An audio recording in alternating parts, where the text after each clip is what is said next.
All right, so first and foremost, good afternoon, everyone. Congratulations, you made it to day 2 of the Tomorrow.City Expo, and we appreciate you all being here this afternoon with us for this very important conversation. And so right now, cities are under growing pressure to deliver better services, respond to complex challenges, and do more with limited resources. And at the same time, we have incredible innovation that is happening across the field. New tools and technologies are opening up powerful opportunities to work smarter, but also work faster. And so the amazing leaders I have the privilege of sharing the stage with today are going to share with you how they're building a culture of data and innovation in their cities, how they're also leveraging innovation and technology to drive change in resident outcomes. And so I'm going to get us started. I'm going to start local with Mayor Trantalis. Fort Lauderdale has become one of the most compelling examples of how a city used data to transform its approach to climate resilience. In 2023, your city faced a major weather event. And in that moment, rather than just rebuild what existed, you decided to take an opportunity to do something different and be innovative. So can you walk us through how that data-driven approach shaped the decisions you made and what is delivered for residents? Okay, great. Is it working? Yes. With these lights so bright, I assume there's 10,000 people out there watching us. We're going to project that. Okay, we're going to project that. First of all, my name is Dean Trantalis, the mayor of the city of Fort Lauderdale, and thank you for inviting me here today to be part of this panel.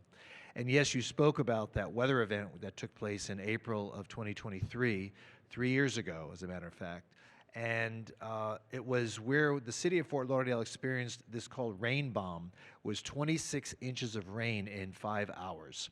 Now, there's not one storm retention or dispersing system in the world that can figure out a way to get rid of that kind of water. And so many of our neighborhoods were completely flooded, and Florida being as flatted as it is, where else is it going to go? So it went into people's homes, went into people's businesses, churches, factories. In fact, it completely flooded out our city hall to the point where we had to take it down, and we no longer are in a central city hall. We're kind of just gypsies in neighboring commercial spaces. But what we learned from that experience was that we needed to be more proactive in our thinking. Much of Fort Lauderdale did not even have storm drains in their streets. And we realized, you know, in the day when they used to build cities on the cheap, neighborhoods were denied crucial infrastructure, which I think would have been so important in responding to a climate event such as this. So we moved forward, we gathered the data, not just scientific data, anecdotal data, we brought it all together, and as a result, we created a program called Fortify Lauderdale. And Fortify Lauderdale is a $500 million, $500 million effort to rebuild and build new infrastructure throughout our cities and throughout our neighborhoods within the city in order to ensure that the next time around we're able to at least withdraw the kinds of water events that we've experienced. But it's not just rain bombs like that 1 in 1,000 year experience. It's hurricanes. It's any kind of event. We live in a flood-prone environment. You know, rising sea level. We don't talk enough about that these days. Rising sea level through climate change will continue to impact our communities. So South Florida, Fort Lauderdale in particular, is definitely on track using data through a program that we learned through Bloomberg Philanthropies that allowed us to take that program and advance the future of the city. As a follow-up, one of the things that stood out to me about this particular incident was you also use a lot of community-generated data and information and combine that with the data analytics you had. So maybe tell us a little bit more about any investment decision or pivot that you made because the community data was also included. Well, I spoke about it earlier. We took the scientific data as well as anecdotal information. We went from neighborhood to neighborhood. They talked to us about where did the flooding occur, how impactful it was, and we were able to make those decisions. It started out with just 8 neighborhoods, and it just blossomed and bloomed into 25 neighborhoods, realizing that the folks spoke to us, and they said, you can't leave us behind. You know, our neighborhood was just as impactful as the other neighborhood. So we're making that investment. Over the next 10 years, we intend to invest the $500 million to make sure that those folks that spoke to us realize that we've listened and we're going to respond. Anecdotal information is important. You know, the night of the flood, we didn't quite know who was flooded and what was happening. And you know, we had about 12 kids that went out, teenagers, that went door to door in certain neighborhoods to make sure that people were not being trapped in their homes. And as it turned out, they saved the lives of several senior people who had water literally up to their neck and were completely trapped in their homes, didn't know how to get out, and they extricated them and they were able to save them. These are the kinds of anecdotal stories and things that we've heard throughout this experience. Not that it should hold us back and we should, you know, memorialize it, but to use it as a base in which to create new programs, look at it from an innovative point of view, so not just responding to the old, but anticipating the new, what's going to happen down the road so that we're a more resilient city. Absolutely. You're anticipating a new, but building it better and engaging your residents. And so from my other panelists, I want to open up, did you have any urgent sort of challenges in your communities that sort of sparked really strong data governance breakthroughs? So I can think of one in the city of Tempe with regard to COVID wastewater testing. So back in about 2018, 2019, the city of Tempe actually implemented a program to use wastewater testing to address the sort of surge in opioids that we were seeing across our city and across the state of Arizona. And it was a way to make sure that we could find sort of proprietary data in our city to say, if we know there's a problem, let's say in my zip code in Tempe, which is 85281, we actually know where we need to partner with our nonprofits and other public health agencies to sort of surge resources into that community to make sure that we're addressing the issue at sort of the ground level. But when the COVID-19 pandemic really hit, right around the time I was becoming mayor in July of 2020, even a few months before that, we actually pivoted that system to not just simply do opioid testing, but to measure the levels of COVID-19 in our wastewater. Now, a lot of people would say, oh, that sounds gross, Corey. Why would you do, you're testing my wastewater now? But the fact of the matter is we all can remember during that time, there was a lot of fighting and a lot of arguments about, well, should we be social distancing? Should people be getting vaccines? Should we allow people to go into restaurants and public places, or should we limit things to 50% occupancy? And the concern many times they got was, what that they had was that if the data was not coming from some kind of proprietary source, they didn't feel that they could trust it. And so one of the nice things about having that system in Tempe, where we were testing wastewater in everyone's specific region and zip code, is when we actually then made directives with regard to social distancing, with regard to masking, or other things of that nature. People knew that we weren't getting that data from the federal government, we weren't getting it from the state, and we weren't even getting it from Maricopa County. That was specific data that we had collected in the city of Tempe that helped us to better govern during that time period. Does it mean that everything was perfect and that people just accepted everything I said blindly? While that would be easier, that's not what happened.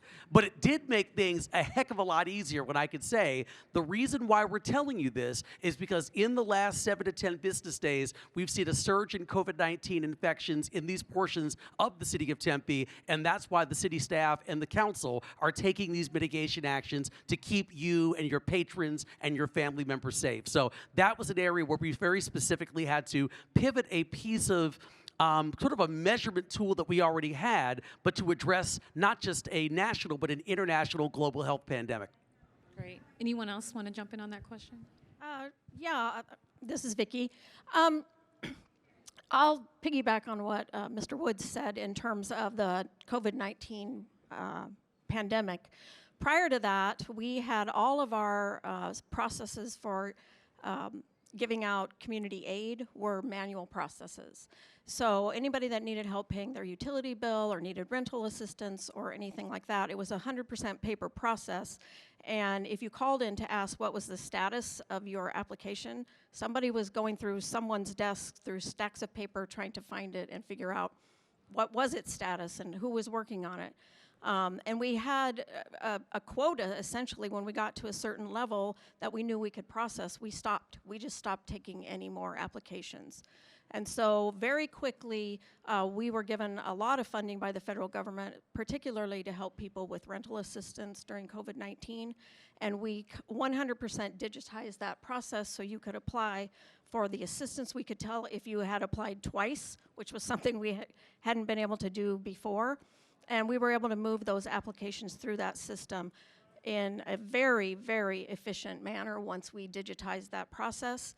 And we gave out upwards of $20 million in rental assistance to our community during that period of time. In fact, the county was trying to send us more and more money because they could see that we were able to get it out of our doors and out to the people that needed it faster than many of the other communities. Great, thank you for sharing. And I think when you both shared, what stood out was this culture that clearly existed and a willingness around leveraging data, leveraging evidence-based practices. And so Mayor Woods, I'm actually gonna go back to you. You represent one of our platinum certified cities as part of What Works Cities. I know you're very proud of that.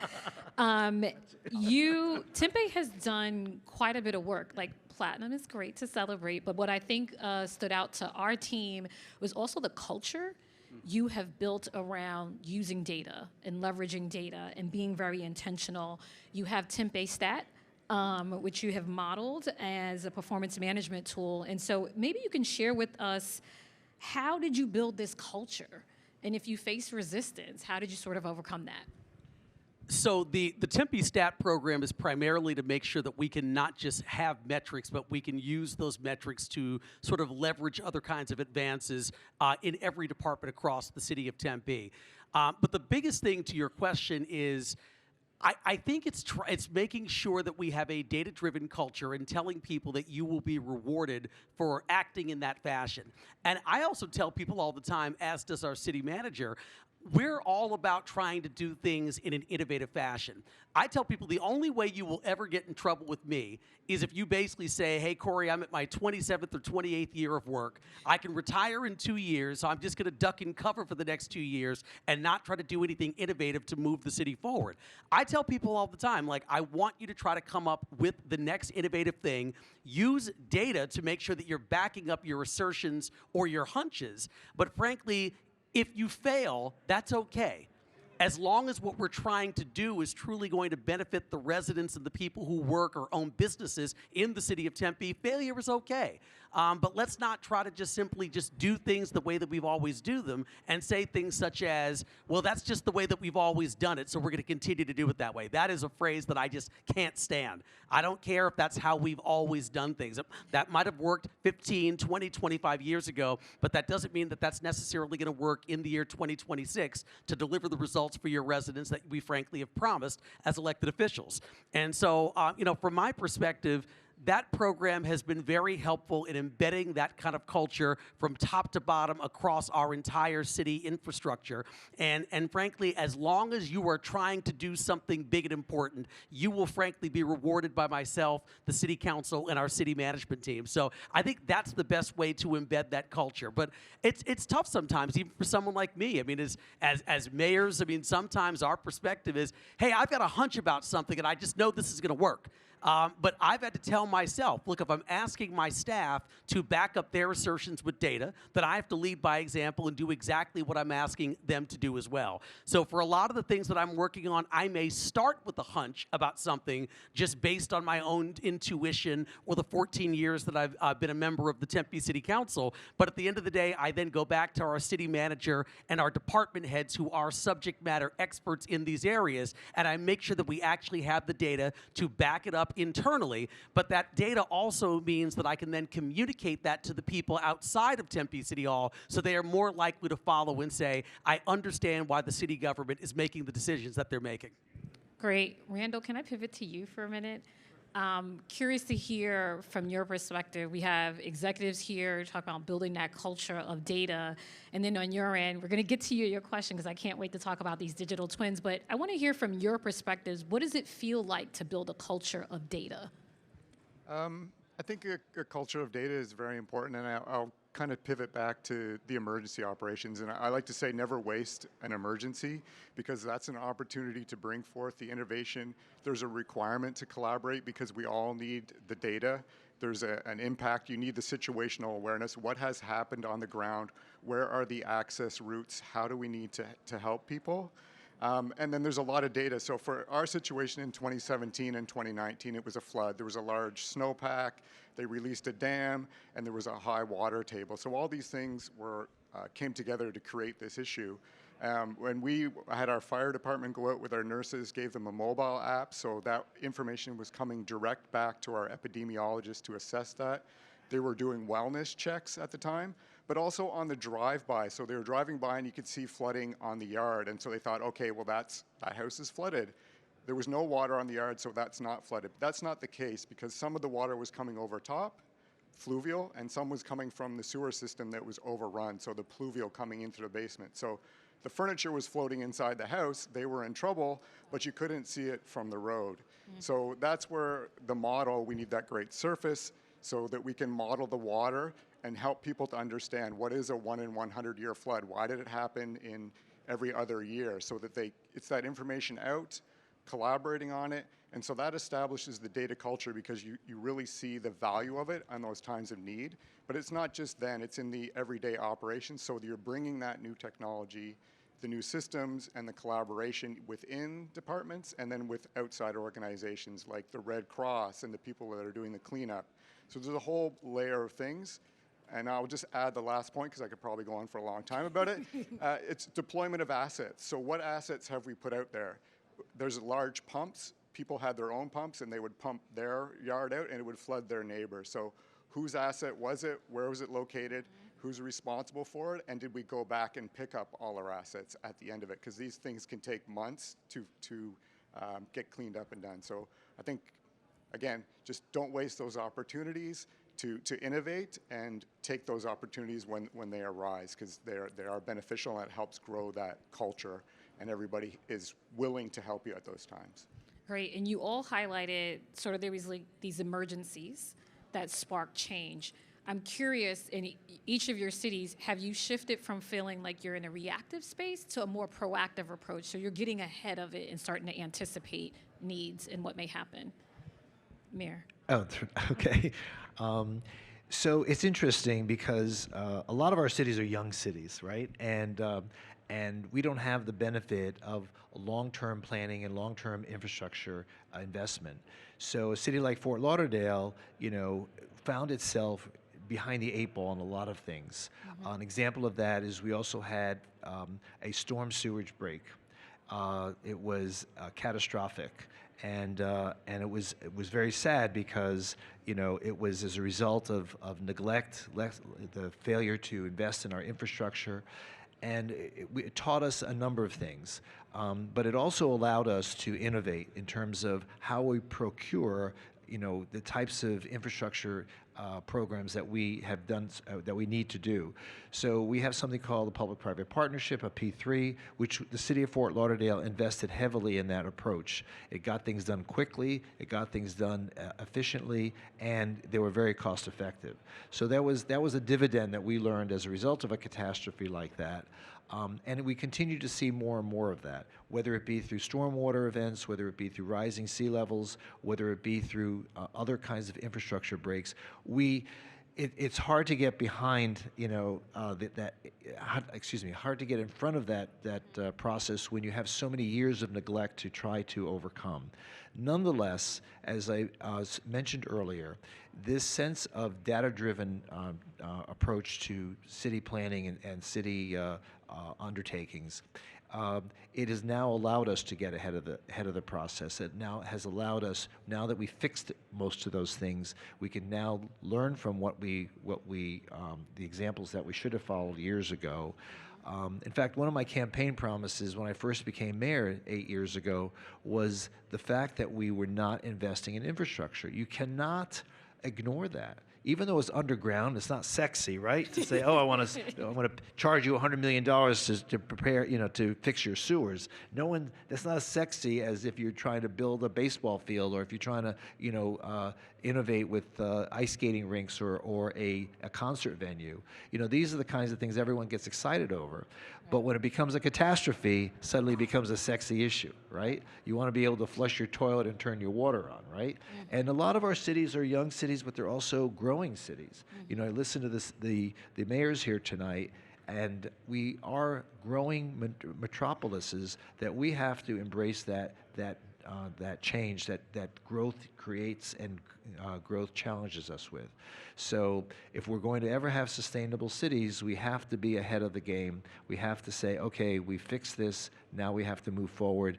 We have to build pump stations where we don't need them now, but we need them in 10 years. We have to build all kinds of systems that are going to anticipate the growth, because we'll never be able to invite people that are coming to Florida, for example, coming to Arizona, coming to places all over the country. The Sun Belt is where things are happening, let's face it.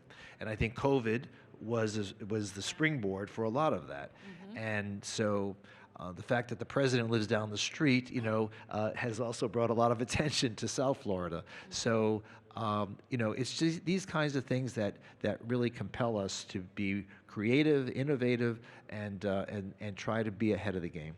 Okay. And I'm going to pivot to Vicki.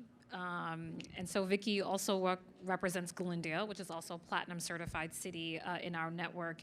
And one of the things that stood out about Glendale's story is the institutional work that you all did. And really, you spent time building a strong foundation, like Mayor Trantalis has talked about. You need a strong foundation. And so maybe you can tell us a little bit more about the institutional infrastructure you built to have strong data governance, to be not only reactive in an emergency, but proactive. Yes, so we wanted to be, as many of you have talked about, more data-driven in decision-making. And also one of our other goals in Glendale is to be more transparent with our data and have an open data type of system. And so we created a department within the city. It's a department of 3 people. I call them the small but mighty department. They're called the Department of Organizational Performance, and the director is out here somewhere. Shout out to Jenny. They really make it so that data comes first in Glendale. So whenever we're asking a question or we have some type of problem, we're always asking, well, what kind of data do we have about it? Is it just like a one-off problem that, we don't need to go create a whole bunch of bureaucracy around it because it doesn't happen very often? Or is it a real problem? And exactly, like I said, what kind of data do we have about it? One of the first big projects that Jenny and her team worked on is the implementation of a customer relations type of system. I think people would call it like a 311 type of system. Prior to that, all of our service requests were coming in by like email or telephone. They were supposed to get entered into a system, but it was very inconsistent, and there wasn't even you didn't even know if someone had closed that service request, if someone had worked on it or not. So we implemented a system called Glendale One, and that is where customers now, or residents, can go and put in their service request. They can take pictures of it. It geolocates where they're taking the picture from. And we went from having 16,000 requests for service in 21 years to having 27,000 plus in 1 year. And that gave us a lot of data about what are people requesting, what are their pain points, be it graffiti or water main breaks or what they were. It also automatically routes it to the right person in the city, so we had much more efficiency in routing all of these. It has escalations in it so that if you are supposed to fix a pothole in a couple of weeks and it goes beyond that, it'll go notify the supervisor that that's still an open request. And so this is just, again, one of the examples that I think we have where we use our data. We also have data now to justify budget requests if someone wants to add another graffiti crew or they want to add like an illegal dumping squad or something like that. We have data about how many types of requests we have for that and how fast we're getting to them. And so that's just one example of the way that Glendale has used its data and how it kind of became part of our culture. Great. And again, I think what it's helping you do is along this theme of being proactive about engagement, because now you actually have that resident feedback in real time. Yes, we also did things like we changed the order of our phone trees because now we know, well, what's the number one thing that people are calling about. And also some of the calls that we got weren't even requests for service, they were just questions. And so we were able to anticipate now, okay, people ask this question a lot and put that information out there in another way so they don't have to call, or when they call, they can just press a button and get that information and doesn't even have to go through a person. So we use that data for a lot of those purposes, and yes, to become more proactive. Wonderful. And Randal, I'm going to pivot to you as we think on this theme of proactivity. The city of Ottawa, which is a gold certified city, has probably built one of the most advanced digital twins that we have. And I would love for you to just share with us, kind of walk us through the development of that digital twin and some of the things that you're doing in the city of Ottawa to sort of advance decision making and governance because of it. Yeah, that's great. Yeah, the digital twin is very important to that process and the data and the culture. I'm from my IT background, so I'll try not to be too much of a techno geek here, because it's really not about the technology, but there is a certain amount of technology that goes into developing these things. So what we really try to say, it's a high fidelity georeference 3D model. And the simple way to think of that is the surface of the earth. So where you stand, if there's a hill, if there's a valley, that we've modeled that very, very accurately. So that you have that surface. And then we build on top of that surface, so the buildings, the towers get created. And then the infrastructure, the water and wastewater, things that are not sexy as we define in the panel, but are critical to the city and to making it livable, that those must exist. We need sanitation. That's part and parcel of your health. But so we have that great surface. So we're using different scanners and sensors to pull information in real time. So our aerial imagery to create photorealistic 3D mesh. We can't draw all the buildings by hand. There's 400,000, so we use the machines to derive that. But really, then you have that great model and surface, and then you're turning it into a decision support system, and that's really the bread and butter of it. So why did we create it? Where did we get the funding? How did we move that forward? Well, you have an official plan, which we call it up in Canada, but others refer to it as a master plan. So where do we want the development to occur? Where is the infrastructure have the capacity? Where is our light rail going? So we want to direct our development to those areas. That's where we want it to go up. If I'm in my neighborhood and we have density targets, what does that mean to me as a citizen? What is going to happen to the character of my neighborhood? And so by being able to use GeoAI and model that out, we've created buildable envelopes across the entire city.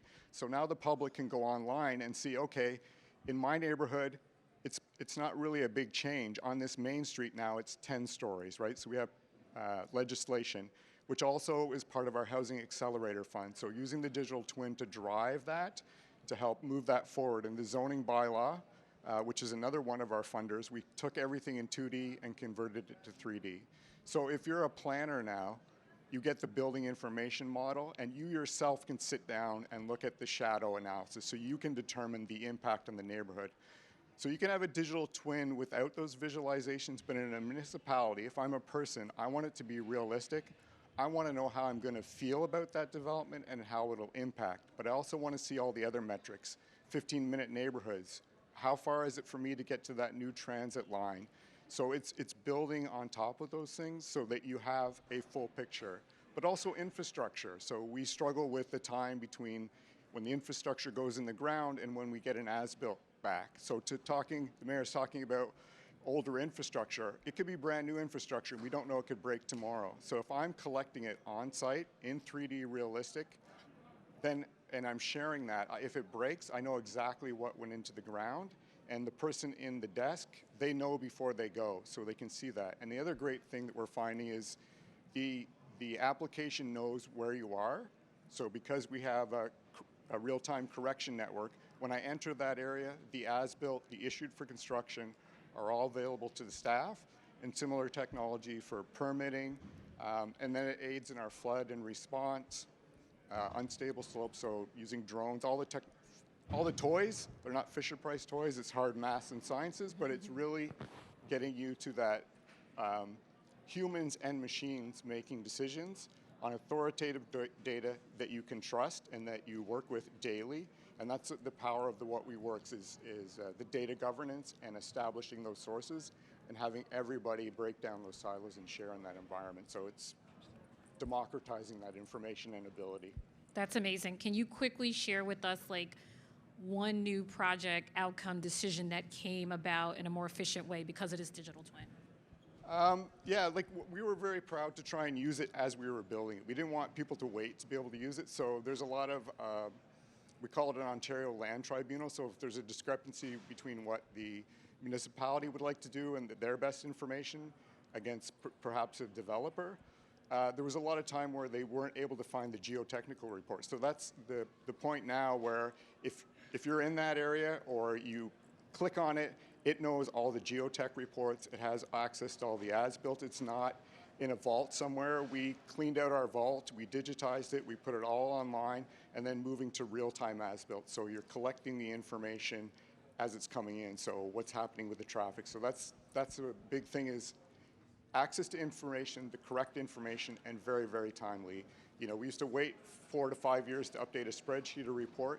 That's glacial. You can't have that anymore in a municipality. The public has no appetite. In Florida, if you want to if you want to report as to what's beneath you, all you have to do is dig down 2 feet and you got sand. And you go down 5 more feet and you got sand. You keep getting sand. Okay, very rapid fire here. Is there any initiative in your city that went from a pilot to a permanent solution based on data that you want to highlight quickly? Any pilot or initiative in your city that became like a permanent solution to a challenge? Absolutely. It's not as technical as the mayor of Ottawa pointed out, but we have a new app called Fix It FTL. And what it means is you take a picture of a problem, whether it be a code issue, whether it be a traffic issue, cars piling up somewhere, any kind of infrastructure matter. You take a picture of it, send it to the city, and we respond within 24 to 48 hours to try to correct that. And that's an innovation that we came up with 3 years ago. All right, great. Mayor Woods. I can't top that, actually. So I was just going to talk about our Tempe 311 program, the way that we sort of had a Salt River bottom cleanup, whatever. We had about a challenge of 200 roughly unhoused folks living in the Salt River Bank, and we found a way through technology to get those folks sort of moved out of that situation. 66% of those folks ended up actually accepting services or housing. We removed tons of debris from the area and frankly created a much better situation for all that were involved. But that sort of system that we set up during that time actually did lead to some permanent funding changes in our Community Health and Human Services Division based on what we found as a result of cleaning up that area, but also engaging with the folks who were sleeping down there at the time. Vicki. So we had a pilot where we started, we used to do the typical process with our code enforcement where a code official would go out and look in a neighborhood and then see, what the problems were, like if it's tall weeds or a car on a drive or on a yard or something like that. And then of course you send the resident a letter and then a code violation if they don't fix it. But we started this project where we said, well, let's think about sending the letters out first. And then giving people time to fix these code violations, like tell them what we're looking for or what we will be looking for, and the dates will be in their neighborhood. And we started doing it that way and sending out those letters. And what we found was that by being proactive, sending the letters ahead, telling people, hey, we're going to be in your neighborhood and we're going to be looking for these things, by the time we got to the neighborhood, 98% of those problems that would have been a code violation were fixed by the people before we ever even got there. So that was a huge pilot and a huge success for us in seeing, let's be more proactive. Let's tell them that we're coming instead of kind of being a carrot instead of a stick and coming ahead of time instead of coming afterwards. All right, and Randal, round us out before they pull us off the stage. Great. Quickly, ours was a street-level mapping program. where we procured the gear, so a high-definition 360 camera with integrated LiDAR, and we mapped all 7,000 kilometers of our city streets. Wow. So now we can have oriented image online, know before you go, but the really great added benefit of that in partnerships with a lot of the groups, they have their traffic asset management plan. So using AI and machine learning to pull out all the street signs and the lightings. And then the future will be, because we own the data and the models that we can harvest on city specific, then we can pull out, trees, pavement markings, street furniture, anything you want from that resource. And then we'll go back year over year so we can keep track of our housing development to report on our Housing Accelerator Fund. So there's really great benefit in that we've owned the technology, we've invested in our workforce, and we're able to harvest and use that information, and we're not paying anybody to extract it ourselves. So it was, I'll call it a bit of a moonshot, because you could pay companies to do it, but it was quite a bit more expensive. So we took on the challenge internally, faith in our staff that we could solve the issue in-house, and luckily we did. Talk about building your own internal data culture. Thank you all so much for joining this panel and sharing with everyone how you are leading with data, leading with culture, and being proactive to the challenges. Thank you.